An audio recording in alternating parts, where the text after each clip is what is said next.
O Goldman Sachs aponta que a entrada de capital diminui a pressão financeira imediata e dá tempo para a Raízen seguir o processo de maturação industrial do etanol de segunda geração. A Raízen está no centro da reorganização mais determinante da Cosan em anos. Essa história é cheia de nuances interessantes, então preste bastante atenção. Nas últimas semanas, a Cosan fez uma oferta de ações bilionária e agora está considerando usar parte desse dinheiro para reforçar a gigante de açúcar e etanol do grupo, que está super endividada. Ao mesmo tempo, a Shell, que é a outra controladora da Raízen, começou a se movimentar para também injetar dinheiro na empresa. Esse movimento não estava no plano original e pode redefinir os próximos anos da empresa de Rubens Ometo, que agora também é do André Esteves. Meu nome é Henrique Stetter e esse é o Pulso do Mercado. A Raízen é uma das peças mais importantes da matriz energética brasileira. É a maior produtora de etanol de cana do mundo e tem uma atuação que vai do campo ao posto. Nos últimos anos, acelerou um projeto estratégico, o etanol de segunda geração, que permite extrair mais combustível usando a palha e o bagaço da cana.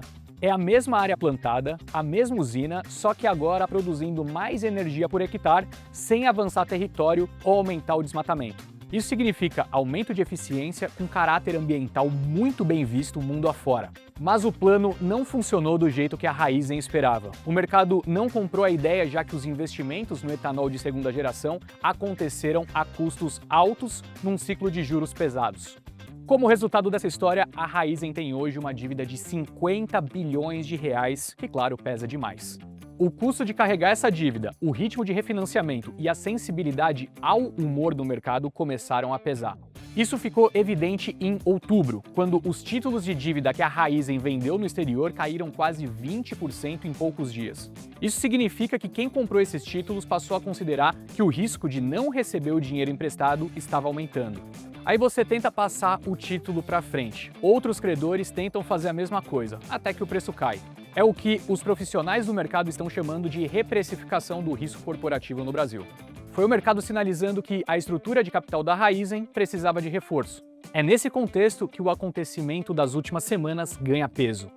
A Cosan concluiu a primeira etapa da sua oferta de ações e levantou 9 bilhões e 100 milhões de reais. O BTG de André Esteves entrou com 4,5 bi. O fundo Perfin, especializado em energia e infraestrutura, colocou aproximadamente 2 bilhões de reais e se tornará um acionista relevante do bloco. Já a Água Santa, basicamente a holding controladora da família Ometo, adicionou cerca de 750 milhões. E o restante dessa oferta, perto de 1,8 bi, veio de fundos institucionais, tanto locais quanto internacionais. No primeiro comunicado ao mercado, por conta dessa emissão, a Cosan disse que o foco era reforçar a estrutura financeira da holding. Mas quando ela divulgou o fato relevante da segunda oferta, de 1 bilhão e 400 milhões de reais, o discurso mudou. Ali, pela primeira vez, a Cosan passou a dizer que pode utilizar parte desse dinheiro para ajudar a Raízen. E é bastante grana. Contando com a conclusão dessa segunda etapa, o total da capitalização ultrapassará 10 bilhões de reais.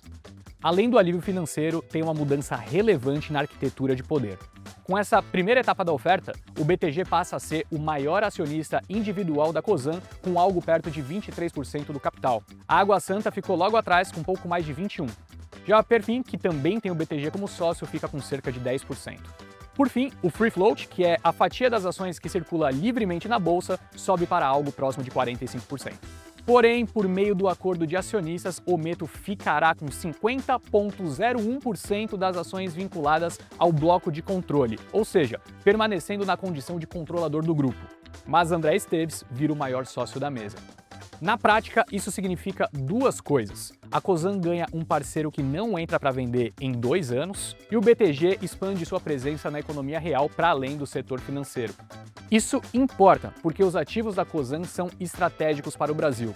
Ferrovias, etanol, distribuição de combustíveis, gás natural, todos setores regulados, dependentes de concessões e decisões de governo. Ter o BTG dentro muda o peso político e empresarial do grupo. Em paralelo a toda essa movimentação, a outra controladora da Raízen, a Shell, contratou o Banco Lazar para estruturar um investimento na empresa. A estimativa é de que o valor pode chegar até 1 bilhão de dólares, o que dá mais de 5 bilhões de reais. E ainda há conversas para trazer um outro investidor de longo prazo, como um fundo soberano ou um fundo de infraestrutura para dividir essa conta. Agora vamos explicar como a Cosan chegou nessa situação tão complicada. O principal gatilho foi uma jogada de Rubens Ometo que acabou dando errado, um erro muito caro. Em 2022, a Cosan comprou uma participação de 5% na Vale por 18 bilhões de reais, financiada parcialmente com dívida. A ideia era tentar emplacar um CEO de confiança do Ometo e aumentar a exposição ao minério de ferro. Mas o plano deu errado. O cenário virou, a ação caiu, os juros subiram e o dinheiro que poderia estar reforçando as empresas do grupo, como a própria Raízen, a Rumo, a Compass, acabou ficando congelado ali na participação que a Cosan detinha na Vale.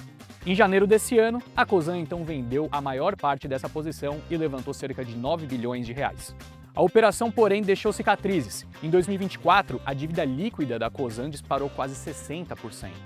No fim de junho, a Cosan carregava uma dívida bruta de 93 bilhões de reais, equivalente a 3,4 vezes a geração de caixa dos últimos 12 meses.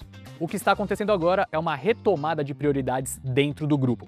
A Raízen volta para o centro da tese, onde está o projeto de energia renovável e onde o ganho de eficiência ainda tem espaço para avançar. Ao mesmo tempo, a Cosan reduz a dívida no topo da estrutura e fica menos dispersa, com uma estratégia mais concentrada no que determina geração de valor no longo prazo. O Goldman Sachs aponta que a entrada de capital diminui a pressão financeira imediata e dá tempo para a Raízen seguir o processo de maturação industrial do etanol de segunda geração. Já a XP reforça essa ideia de tempo. Tempo para a alavancagem cair conforme os juros recuam, tempo para as controladas aumentarem a distribuição de caixa e tempo para o mercado global de biocombustíveis recuperar a demanda. A corretora manteve o preço-alvo para a ação em R$ 9,00, olhando para a trajetória da história e não apenas para o resultado do trimestre.